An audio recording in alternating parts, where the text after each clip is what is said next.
पूजा की सास आए दिन इसे घर से निकाल देती और कहती दहेज लेकर आओ, तो रणवीर गरीबी की वजह से इसे एक दो चीजें लेकर दे देते। एक दिन रणवीर घर पर नहीं थे तो भाभी ने पूजा से कहा कि अपने घर दफा हो जाओ, हम तो अपनी रोटी ही मुश्किल से पूरी करते हैं। इसके बाद पूजा कभी नहीं आई तो एक दिन रणवीर ने इसे रोड पर उस हालत में देखा तो बेटी रोते हुए बोली, सास और पति दहेज के ताने देते हैं। तो रणवीर ने एक गड्ढा लिया और पूजा को इस पर बैठाकर ससुराल ले गए तो सास और पति के कदमों तले से जमीन निकल गई। जब रणवीर ने अपनी बेटी को उनके सामने, रणवीर धीरे धीरे चाय की चुस्कियां लेते हुए पिछले आधे घंटे से आंगन में ही बैठे थे। हल्की हल्की बूंदा बांधी शुरू हुई तो इनका बेटा इनसे कहने लगा कि अंदर आ जाइए, बारिश हो रही है, आपकी तबीयत खराब हो जाएगी। मगर रणवीर मुस्कुराकर कहने लगे कि नहीं, बस मैं यहीं ठीक हूँ, बारिश तेज होगी तो मैं खुद ही अंदर आ जाऊंगा। वह अभी चाय के 2 घूंट भर ही रहे थे कि तेज बारिश शुरू हो चुकी थी। जल्दी से आंगन से उठकर बरामदे में आए थे और वहीं पर रखी कुर्सी पर बैठ गए। जो अखबार वह पढ़ रहे थे गीला हो चुका था।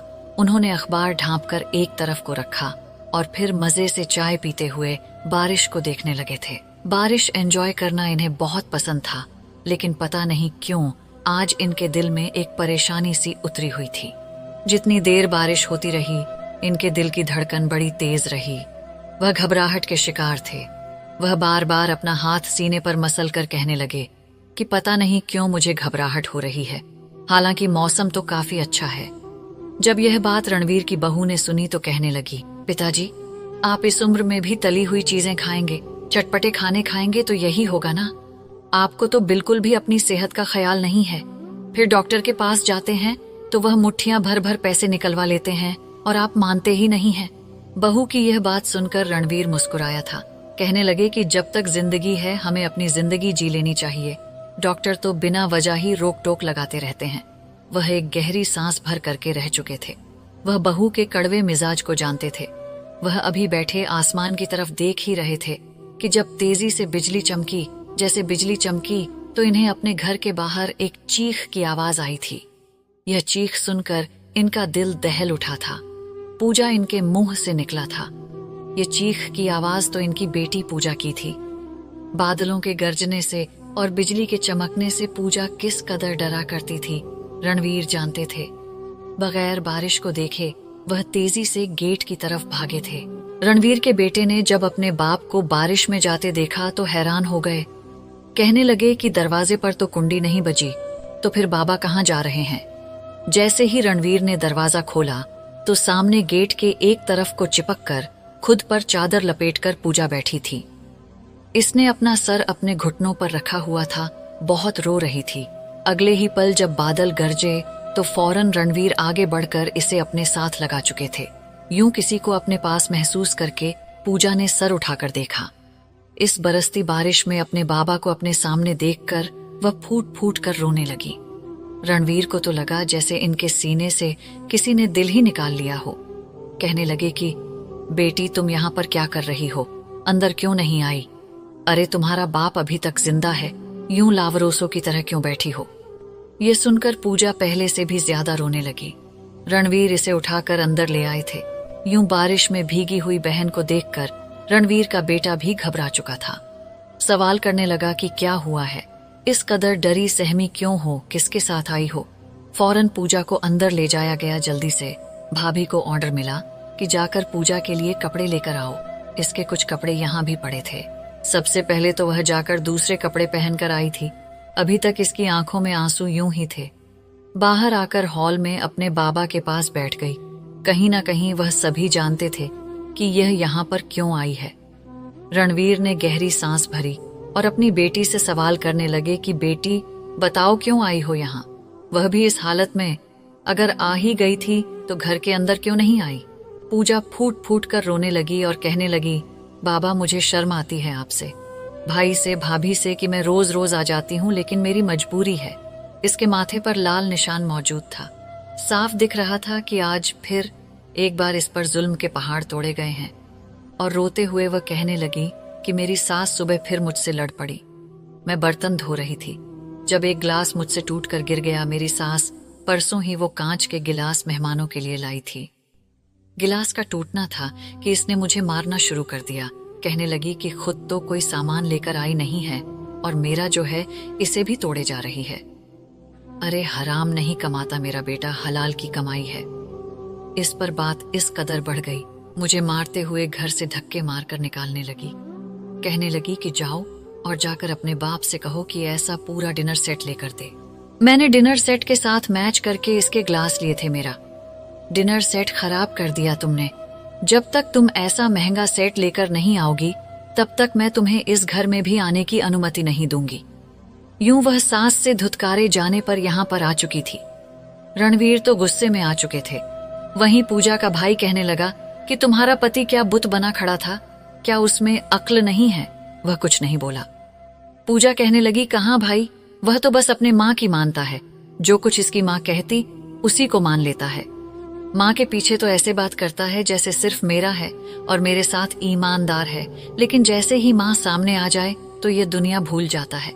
खैर, रणवीर ने जब यह सुना फौरन अपने बेटे की तरफ देखा, अपनी जेब से पैसे निकालकर बेटे के हाथ पर रखे और कहने लगे, जाओ और जाकर वही डिनर सेट लेकर आओ जैसा इसकी सास ने कहा है। यह सुनकर रणवीर का बेटा बिगड़ सा गया था। कहने लगा कि बाबा, इससे पहले भी आप इनकी कितनी इच्छाओं को पूरी कर चुके हैं। आखिर कब तक आप इनको यह सब कुछ देते रहेंगे? मेरी सैलरी इतनी नहीं है कि इन लोगों की इच्छा को पूरा करता फिरूं। इतना सुनना था कि अगले पल रणवीर भड़क उठे। कहने लगे कि तुम्हारे ही कहने पर मैंने अपनी बेटी को दहेज नहीं दिया था। उस वक्त भी तुमने यही कहा था कि अमित तुम्हारा जानने वाला है, तुम्हारा अच्छा दोस्त है, वह तुम्हारी बहन को बहुत खुश रखेगा, उसे दहेज से कोई मतलब नहीं है। वैसे भी आजकल दहेज देना लोगों ने कम कर दिया है, इसे अच्छा नहीं समझते हैं। अमित तो आजकल का लड़का है और तुम्हारी बातों में आकर मैंने अपनी बेटी को दहेज नहीं दिया। अगर थोड़ा बहुत इसको दे देता तो आज इन लोगों का मुंह बंद हो जाता। फिर यह सुनकर रणवीर के बेटे ने नजरें फेर ली थीं। रणवीर कहने लगे कि अगर मुझे कर्ज भी उठाना पड़ता तो उठाकर मैं अपनी बेटी को दहेज दे देता। कम से कम आज यह नौबत तो हम पर ना आती। बार बार बेटी को ससुराल से धक्के मारकर निकाला जा रहा है। अगर हमारी सोच अच्छी है, जरूरी तो नहीं कि सामने वाले की भी अच्छी हो। रणवीर की बहू बोली थी कि पिताजी कहाँ से खर्चे पूरे करता, मेरा पति देखो तो सही, पहले ही जिम्मेदारी उठा उठाकर इनकी क्या हालत हो गई है।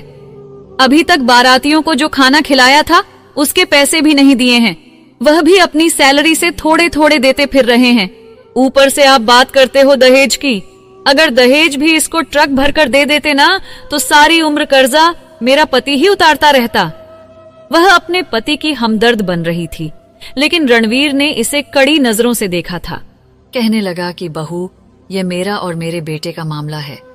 रणवीर की बात सुनकर रणवीर का बेटा फौरन घर से चला गया और फिर शाम को जब वापस आया तो अपने साथ वैसा ही डिनर सेट लाया था जैसा कि पूजा ने कहा था। डिनर सेट लेकर रणवीर अपनी बेटी को लेकर इसके ससुराल गए थे और फिर डिनर सेट सामने जाकर रखा।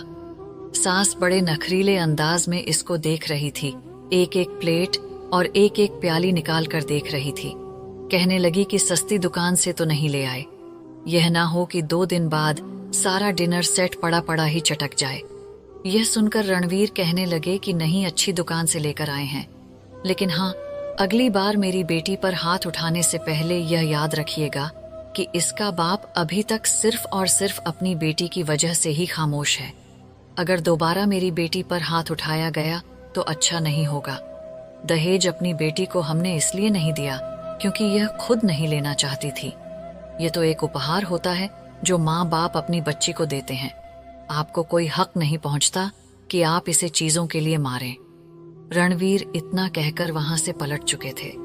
उस वक्त तो सास कुछ नहीं बोली थी, लेकिन बाद में पूजा की जिंदगी एक बार फिर नर्क बन चुकी थी। घर में क्या से क्या हो चुका था। रात को जब पूजा का पति घर आया तो इसने 1 गिलास पानी मांगा। पूजा एक तरफ को बैठी रो रही थी। अपनी पत्नी को रोता हुआ देखकर वह फिर से सवाल करने लगा कि आखिर क्या हुआ है, तुम इस कदर क्यों रो रही हो? आज जो कुछ हुआ था सब कुछ पूजा ने अपने पति को बता दिया, जिसे सुनने के बाद इसने यही कहा था कि तुम्हारे माँ बाप ने भी तुम्हें बिल्कुल ही खाली हाथ भेज दिया। अरे तुम्हारा भाई मेरे साथ ही काम करता है, इतना तो कमा ही लेता है कि तुम्हें कुछ दहेज ही दे देता। तुम इनकी इकलौती बेटी हो और तुम्हें खाली हाथ उन्होंने भेज दिया है, तो अब मैं क्या कर सकता हूँ। पहले तो पति का थोड़ा बहुत सपोर्ट था, लेकिन धीरे धीरे अब माँ की बातों में आकर लोगों की बातें सुनकर पति का रवैया भी बदलने लगा था। जब सास ने देखा कि अब बेटा भी मेरे ही काबू में है और पत्नी की कुछ खास आओ भगत नहीं करता, तो वह खुद ही खुलकर सामने आ चुकी थी। उस दिन पूजा सो रही थी जब सास सर पर आकर खड़ी हो गई और इसे चुटिया से पकड़कर उठाकर कहने लगी कि ए महारानी, घर के कामकाज के लिए तेरा बाप नौकर भेजेगा। अरे वो कहाँ से नौकर भेजेगा, 2 बर्तन और सामान तो तुझे दे नहीं सका। ये जिस बेड पर तू सो रही है ना, ये मेरे बेटे की कमाई से लिया गया है। तेरे बाप ने तुझे लेकर नहीं दिया जो महारानी बनकर इस पर सो रही है, बल्कि इस घर में जितनी भी चीजें मौजूद हैं, इस पर तो तेरा कोई हक ही नहीं है। सब कुछ तो मेरा है। आज के बाद तू बिस्तर पर नहीं सोएगी, ना ही तुझे प्लेट में खाना खाने के लिए दिया जाएगा, बल्कि तू हाथ में खाना खाएगी, हाथ में ही पानी पिएगी। सोना भी तुझे फर्श पर ही पड़ेगा, यही तेरी औकात है। अचानक से सास की ये बातें सुनकर पूजा घबरा चुकी थी। अचानक सास को क्या हो चुका था जो वह इस तरह की बातें करने लगी थी। पूजा घबरा चुकी थी, जल्दी से उठी। इसने तो नाश्ता भी नहीं किया था और पूरे घर की साफ सफाई करना इसने शुरू कर दी। सारे घर का काम काज करके वह दिन के 11 बजे फ्री हुई थी। एक घूंट पानी पीने के लिए जैसे ही वाटर कूलर के पास गई तो सास ने एक बार फिर इसे चुटिया से पकड़कर खींच लिया था। कहने लगी कि तुझे मैंने कहा था ना, तू हाथ में पानी पिएगी। होती कौन है तू मेरे गिलास में पानी पीने वाली। यह सुनकर पूजा रोने लगी और रोते हुए इसने अपने हाथ में ही पानी पीना शुरू कर दिया था। रात को खाना भी इसे इसी शर्त पर मिलने वाला था कि अपने हाथ पर डालकर ही खाएगी। सारी रात इसकी रोते हुए गुजर चुकी थी और पति ने भी पलटकर इसे संभाला नहीं था। रणवीर को भी किसी तरह की कोई परेशानी नहीं थी। इनकी जिंदगी जैसे तैसे कट रही थी, लेकिन फिक्र थी तो सिर्फ और सिर्फ अपनी लाडली बेटी की। ससुराल में जाकर न जाने किन परेशानियों का सामना कर रही थी। अगले दिन एक बार फिर अपने बाबा के पास आई थी। रोते हुए सारी बात बाबा को सुनाने लगी। कहने लगी कि बाबा, वो लोग मुझे गिलास को हाथ तक लगाने नहीं देते, ना ही प्लेट में खाना खाने देते हैं। कहते हैं कि जब तुम्हारे बाप ने तुम्हें यह दिया ही नहीं तो तुम हमारे बर्तनों में क्यों खाओगी। रणवीर ने जब यह सुना तो एक बार फिर बेटे की तरफ देखा था। अपने पास इकट्ठे किए हुए पैसे बेटे के हाथ पर रखे और कहने लगे कि जाओ जाकर इन पैसों से अपनी बहन को सामान ला दो। यूं धीरे धीरे जो पैसे होते, रणवीर थोड़ा थोड़ा करके बेटी को कोई ना कोई सामान लेकर देने लगे थे, ताकि कम से कम इसकी सास का मुंह बंद हो सके और इसका पति इसके साथ अच्छे से रह सके। जैसे जैसे सास सामान आता देखती तो खुश हो जाती, लेकिन इसे सुकून नहीं मिल रहा था। वह इस कदर हट्टी और डीठ किस्म की औरत थी कि इसे बस पूजा को नीचा ही दिखाना था और इसे बातें सुनानी थी। इसके घर से सामान भी आ रहा था, फिर भी सारा काम नौकरानी की तरह इसी से करवाती और कहती कि तुम्हारा बाप एक ही बार में सामान खरीद कर क्यों नहीं दे देता। क्या 2-2 चीजें उठा उठा कर हमारे घर लाता फिरता है? क्या इसमें शर्म नाम की कोई चीज नहीं है? एक दिन पूजा का पति घर आया तो काफी परेशान था। एक तो गर्मी अपने चरम पर थी, ऊपर से वह बाइक को घसीटता हुआ घर आया था। जैसे घर में आया तो बाइक को जोर से आंगन में फेंक दी। गुस्से से बाइक को लाते मारने लगा। मार मार कर कहने लगा कि यह बाइक जवाब दे चुकी है। लाख बार इस खटारा को ठीक करवा चुका हूं, लेकिन ठीक ही नहीं होती। अरे मेरी सैलरी हर महीने इसकी देखभाल में लग जाती है। जब सास ने अपने बेटे को यूं परेशान देखा तो कहने लगी, अच्छा भाई, खराब हो गई तो क्या हुआ? तुम्हारे ससुर ने तो वैसे भी तुम्हें दहेज में कोई चीज नहीं दी थी। अरे ससुराल वाले तो अपने इकलौते दामाद को क्या से क्या नहीं देते, ये बड़ी बड़ी कोठियां और गाड़ियां। तुम भी अपने ससुर से कहो कि तुम्हें एक मोटरसाइकिल ही गिफ्ट कर दे। पूजा के तो चेहरे का रंग उड़ा था। कहने लगी कि ये आप कैसी बातें कर रहे हैं मेरे बाबा, भला कहाँ से मोटरसाइकिल के पैसे लाएंगे? और उनके सर तो पहले ही कर्जा चढ़ चुका है। वह मुझे दहेज का इतना सामान दे ही चुके हैं, अब तो सिर्फ 2-4 चीजें ही रह गई हैं। लेकिन पूजा के पति को गुस्सा तो पहले ही था। वह गुस्से से भड़क उठा। कहने लगा कि जाओ और बस कहीं से भी मुझे मोटरसाइकिल के पैसे लाकर दो। लेकिन मुझे मोटरसाइकिल चाहिए। मैं इस गर्मी में रोज ठीक नहीं करा सकता। पूजा ने जब यह सुना तो पहली बार अपने पति के सामने ऊंची आवाज में बोली थी। कहने लगी कि मैं नहीं जाऊंगी, मैं आपकी जिम्मेदारी हूं, अपने माँ बाप की नहीं। आपको कोई हक नहीं पहुंचता कि मेरे माँ बाप के टुकड़ों पर पलो। मेरा बाप और भाई आप लोगों को पाल रहे हैं। मैं तो आपके साथ जमीन पर कालीन बिछाकर सोने के लिए भी तैयार हूँ। मुझे अगर हाथ में भी खाना खाना पड़ा तो मैं आपके साथ हाथ में भी खाना खा लूंगी, लेकिन मैं अब अपने बाप के पास जाकर पैसे नहीं मांगूंगी। इतना सुनना था कि इसके पति ने इस पर जुल्म करना शुरू कर दिया।